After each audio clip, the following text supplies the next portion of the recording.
اعوذ باللہ من الشیطان الرجیم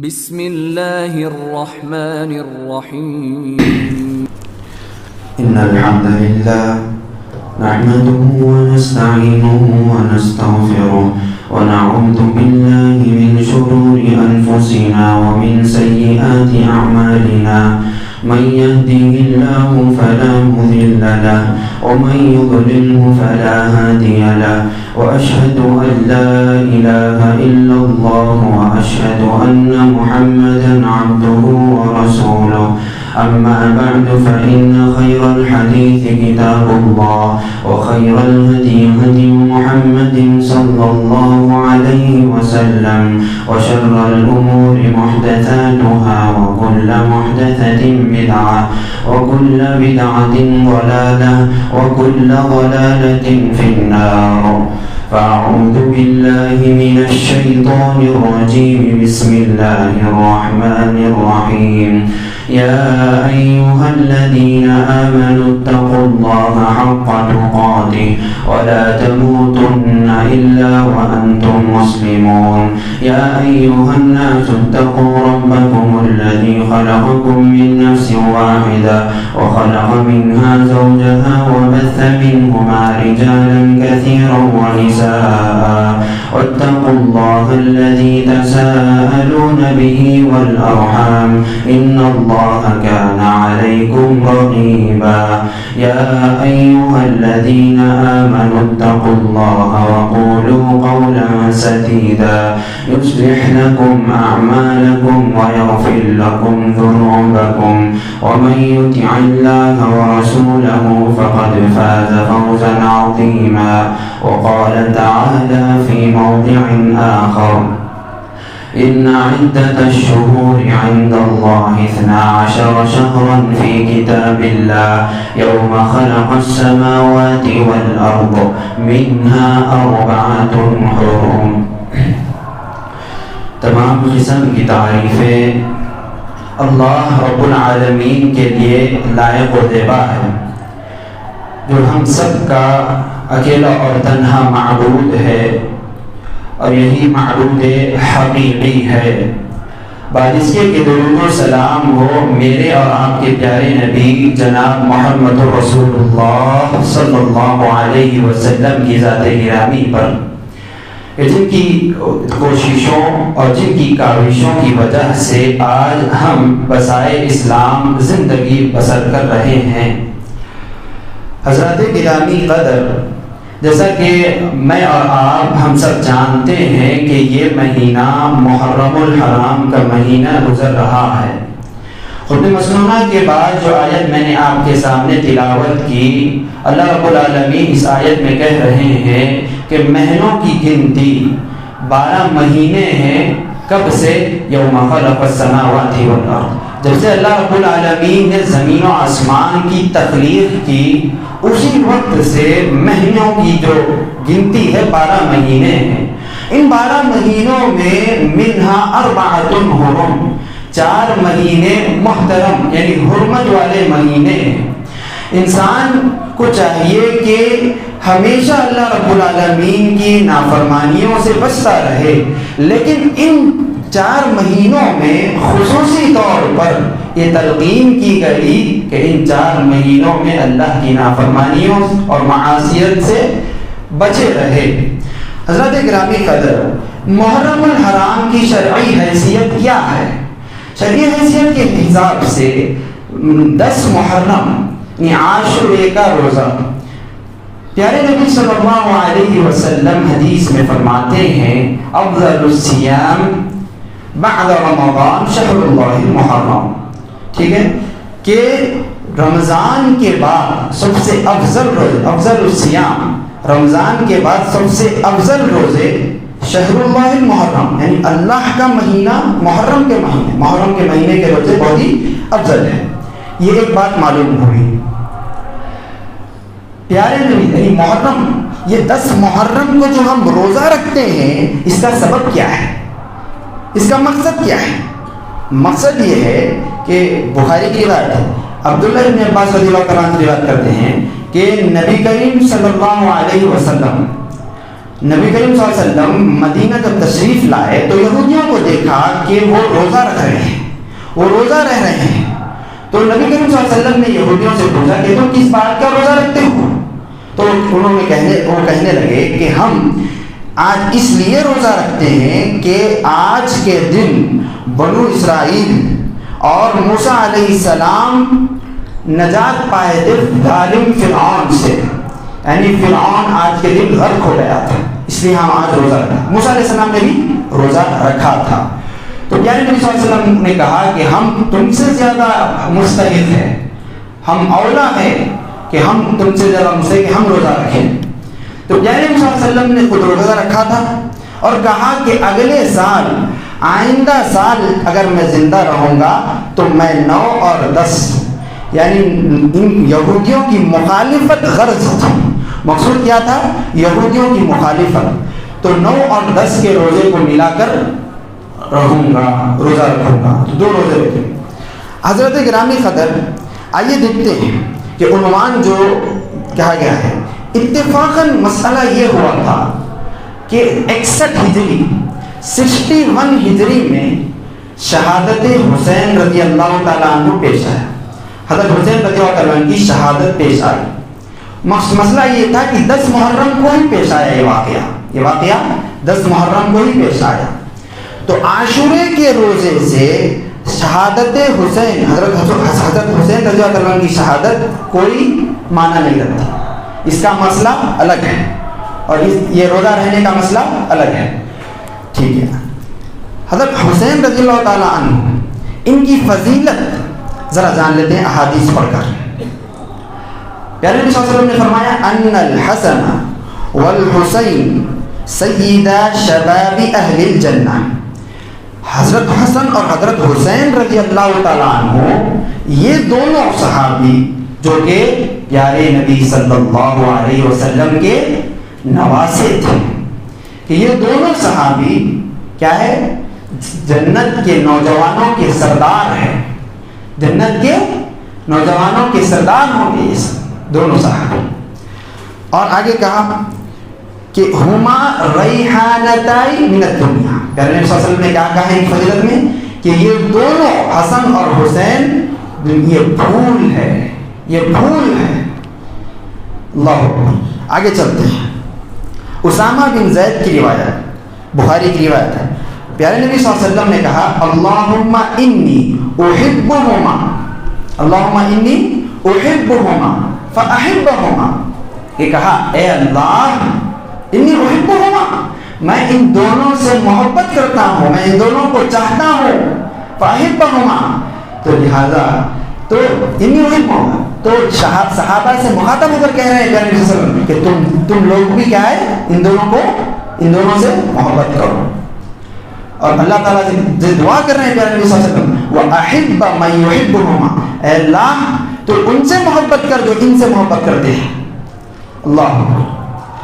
تو جو محبت حضرت حسین رضی اللہ تعالیٰ عنہ سے ہماری اور آپ کی ہونی چاہیے، ان کے وجوہات کیا ہے؟ سب سے پہلی وجہ حضرت حسین رضی اللہ تعالیٰ عنہ مومن ہیں. حضرت حسین رضی اللہ تعالیٰ عنہ مومن ہونے کے ناطے ہم ان سے محبت کرتے ہیں. دوسرا اس لیے کہ وہ صحابی ہے، اللہ یعنی نبی صلی اللہ علیہ وسلم کے صحابہ میں سے ہیں، رضی اللہ عنہم ورضوا عنہ، اس لیے ہم محبت کرتے ہیں. تیسرا کیا ہے؟ یہ اہل بیت آل رسول صلی اللہ علیہ وسلم میں سے ہیں، یعنی نبی کریم صلی اللہ علیہ وسلم کے خاندان میں سے ہیں یہ، اس لیے ہم محبت کرتے ہیں. اور اسی لیے بھی محبت کرتے ہیں، چوتھی وجہ کہ نبی صلی اللہ علیہ وسلم نے ان سے محبت کو اللہ سے محبت کا ذریعہ بتایا ہے، ان سے محبت کو اللہ سے محبت کا ذریعہ بتایا ہے. اللہ. ان وجوہات کی بنا پر ہم حضرت حسین رضی اللہ عنہ سے اور حضرت حسن رضی اللہ تعالیٰ عنہ سے محبت کرتے ہیں. آئیے اب بعض شیعی لوگ جو ہیں، شیعت سے متاثر لوگ، اسلام کے نام پر ایسی خرافات، ایسے بدعات، ایسے نہ جانے کیسے کیسے خرافات ان لوگوں نے ایجاد کیے ہیں جو کہ اسلام ہے ہی نہیں، جو کہ اسلام ہے ہی نہیں. دیکھیے حضرت حمزہ رضی اللہ تعالیٰ یہ بھی آپ صلی اللہ علیہ وسلم کے چچا تھے. حضرت عثمان رضی اللہ تعالیٰ آپ صلی اللہ علیہ وسلم کی دو بیٹیاں آپ کے نکاح میں تھے, ذوالنورین تھے آپ حضرت عثمان رضی اللہ تعالیٰ. پھر حضرت علی رضی اللہ تعالیٰ یہ بھی آپ کے داماد تھے, یہ بھی اہل بیت میں سے, ان کی بھی شہادت ہوئی.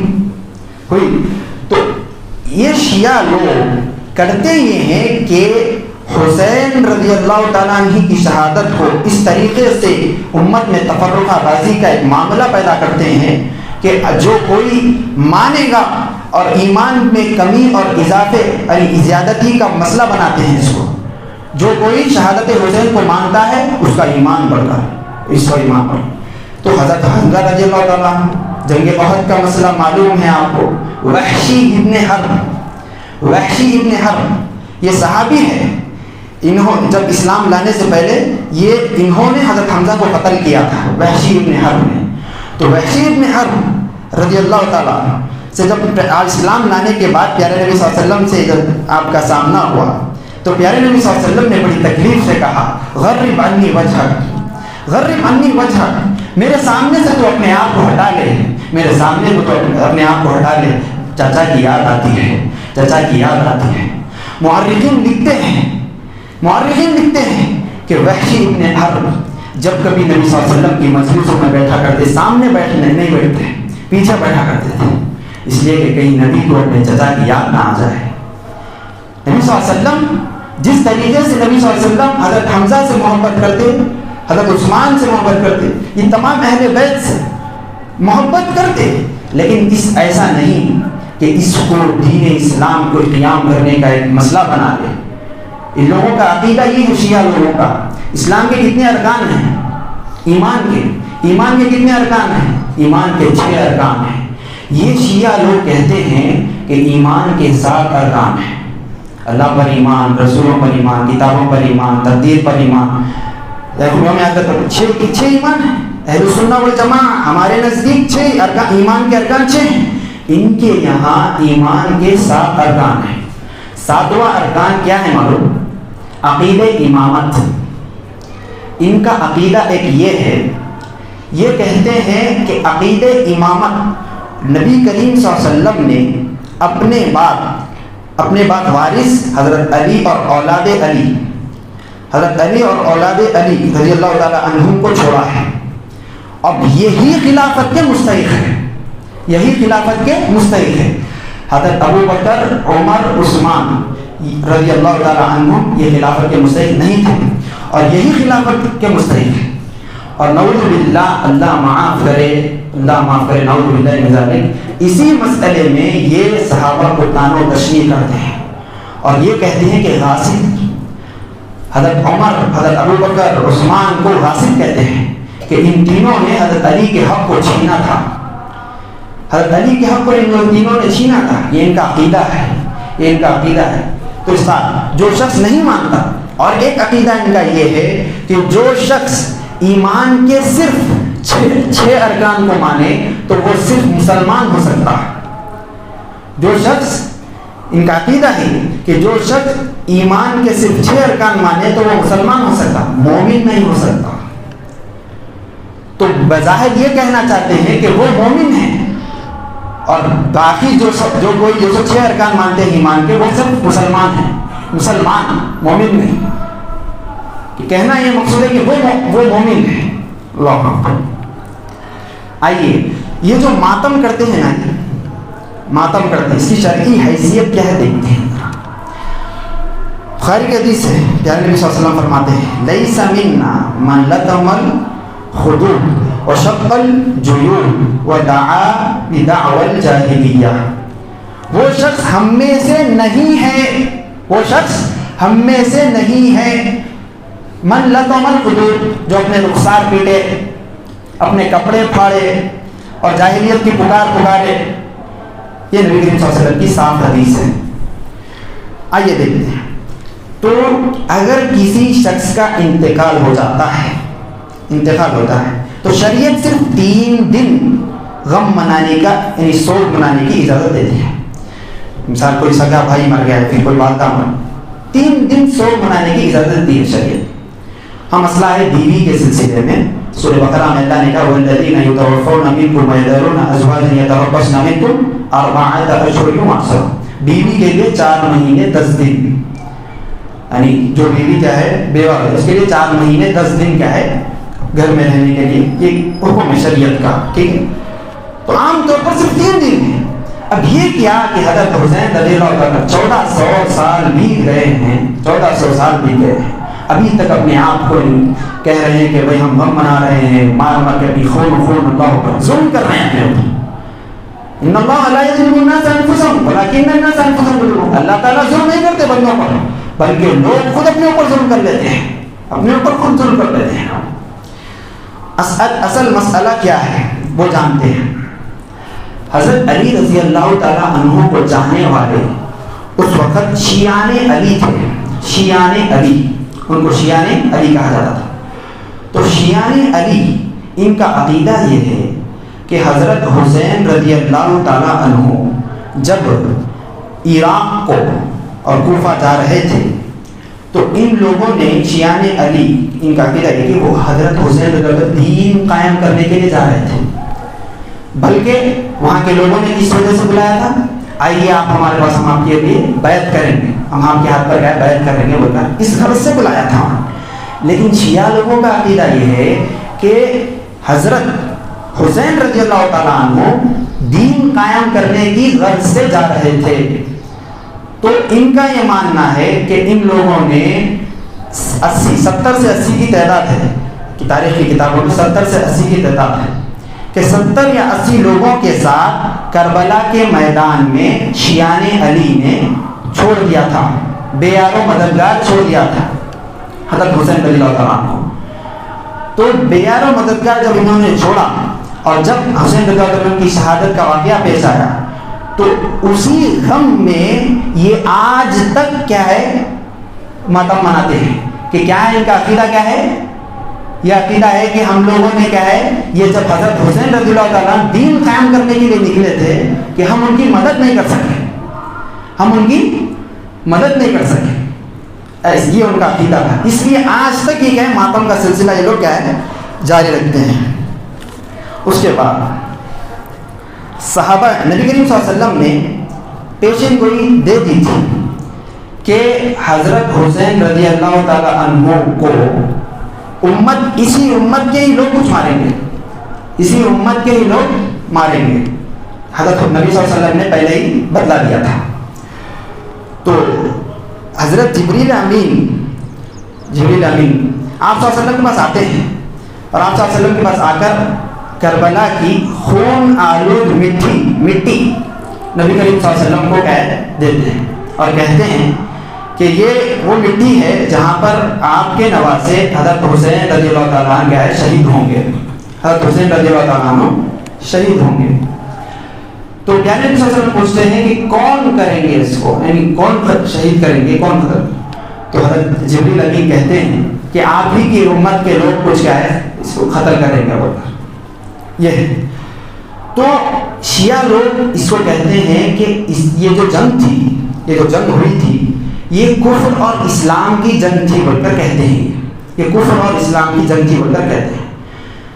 اہل السنہ کا ماننا یہ ہے کہ یہ کفر اور جنگ کی یعنی کفر اور اسلام کی جنگ نہیں تھی. اس کی دلیل کیا ایک مختصر بول کر میں آگے بڑھتا ہوں. 8 ذی الحجہ کو حضرت حسین رضی اللہ تعالیٰ مکہ مکرمہ سے عراق کی طرف روانہ ہوتے ہیں. تو کوفہ اور عراق کی طرف جب روانہ ہو رہے تھے تو آپ کے ساتھ آپ کے بھائی مسلم بن عقیل تھے. آپ کے ساتھ آپ کے بھائی مسلم بن عقیل تھے. تو جب دونوں تھے تو بڑے بڑے کبار صحابہ آئے اور کیا ہے روکا کہ مت جاؤ، آپ کے لیے وہاں خطرہ ہے. مثال کے طور پہ عبداللہ ابن عباس رضی اللہ تعالیٰ انہوں نے روکا، ابن عمر رضی اللہ تعالیٰ انہوں نے روکا، جابر رضی اللہ تعالیٰ انہوں نے روکا، ابو سعید خدری رضی اللہ تعالیٰ انہوں نے روکا. کئی صحابہ نے روکا حضرت حسین کو. تو خطوط جو خط بولتے لیٹرز اس پیمانے پر وہاں پر آئے تھے، اتنے زیادہ آئے تھے، تقریباً 4000 کے یعنی اتنے خطوط آئے تھے مسلم بن عقیل کی طرف، تو اتنے خطوط اور اتنے خط آئے تھے کہ وہ جانے پر مجبور ہوئے کہ وہ وہاں پر گئے. تو اب میرے کو آپ یہ بات بتائیے، اگر یہ اسلام اور کفر کی جنگ ہوتی تو کیا صحابہ ساتھ میں نہیں چلتے؟ کیا صحابہ ساتھ میں نہیں چلتے؟ یہاں پر ایک بات ہے کہ اگر اسلام اور کفر کی جنگ ہوتی تو سارے کے سارے صحابہ جتنے مکے میں سب کے سب جا کر لڑتے تھے، کوئی نہیں چلے، کوئی نہیں چلے، اور روکنے کی بات میں نہیں روکے. تو بہرحال یہ مسئلہ ہے. آگے چلتے ہیں.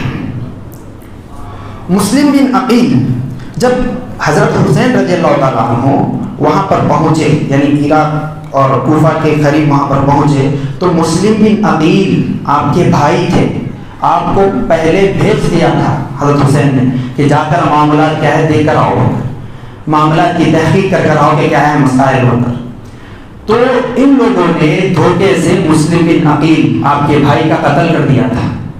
اس سے پہلے مسلم بن عقیل نے حضرت حسین رضی اللہ تعالیٰ عنہ کے پاس خط لکھ کر بھیجا تھا، خط لکھ کر بھیجا تھا مسلم بن عقیل نے کہ آپ لوگ یہاں سے فوراً چلے جاؤ، آپ کے لیے یہاں پر خطرہ ہے، آپ کے لیے یہاں پر خطرہ ہے، فوراً چلے جاؤ. تو مسئلہ یہ ہوا تھا کہ مسلم بن عقیل کے بھائی وہ حضرت حسین رضی اللہ تعالیٰ عنہ کے ساتھ تھے.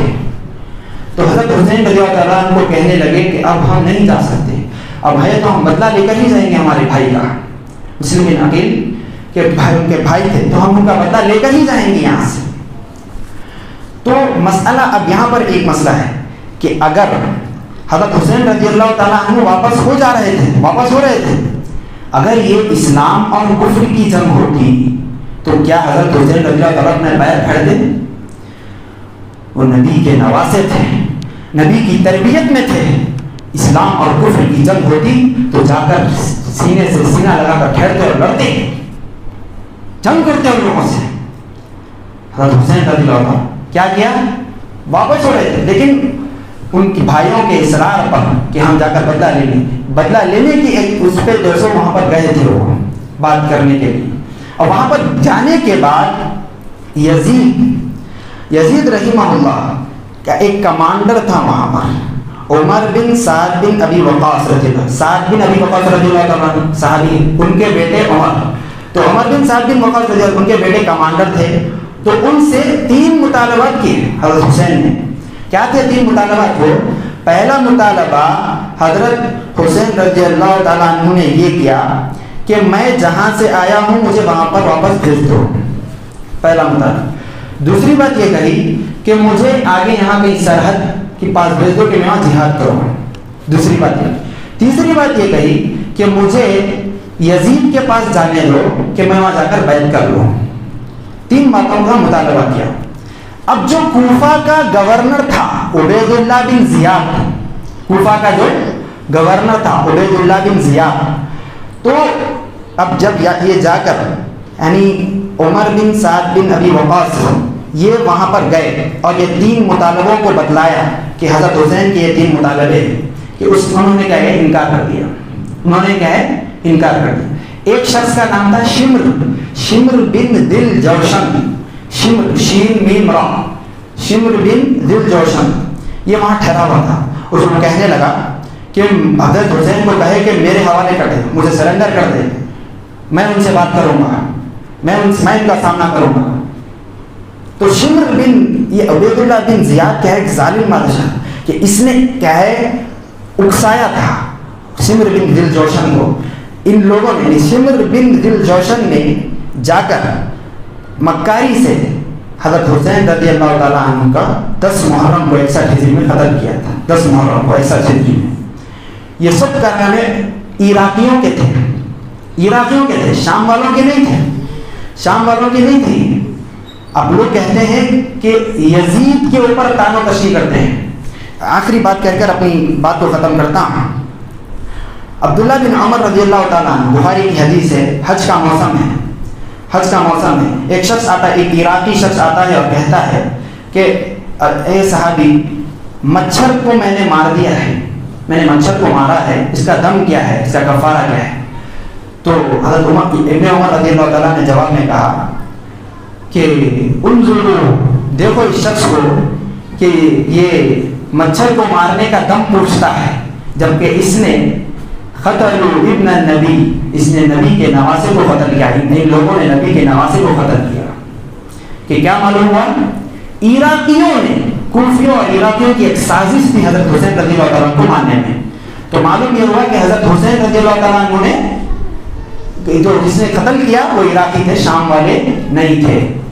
اور جب حسین رضی اللہ تعالیٰ عنہ کی شہادت کی خبر یزید نے سنا تو کیا کہا؟ لعن اللہ ابن مرزانہ، لعنت ہو ابن مرزانہ پر، یعنی عبید اللہ بن زیاد پر لعنت ہو۔ یہ کلمات کہے تھے، یہ کلمات کہے تھے۔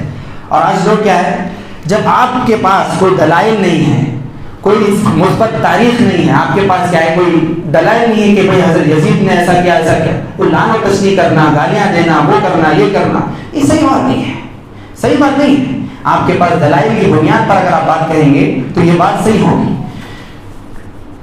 قسطنطنیہ کی جنگ تھی، قسطنطنیہ کی جو جنگ تھی اس میں کمانڈر کون تھے؟ یزید۔ کمانڈر کون تھے؟ یزید رحمہ اللہ، وہاں کے کمانڈر تھے۔ اس کمانڈری میں حضرت حسین رضی اللہ تعالیٰ عنہ نے کئی صحابہ آپ کی کمانڈری میں جنگ لڑے، آپ کی کمانڈری میں جنگ لڑے۔ اور بخاری کی روایت ہے اول جیش من امتی یغزون مدینۃ قیصر مغفور لهم، سب سے پہلی فوج جو میری امت کی جو قسطنطنیہ کو جو جا کر جو ہے جو فتح کی تھی، قسطنطنیہ کی طرف جو روانہ ہوئے تھے، وہ سب کے سب معاف کر دیے گئے۔ کیا بولے نبی صلی اللہ علیہ وسلم؟ جو ہوگی، جو غزوہ کریں گے وہ سب کے سب کیا ہے، معاف کر دیے گئے۔ حدیث ہے نبی صلی اللہ علیہ وسلم کی۔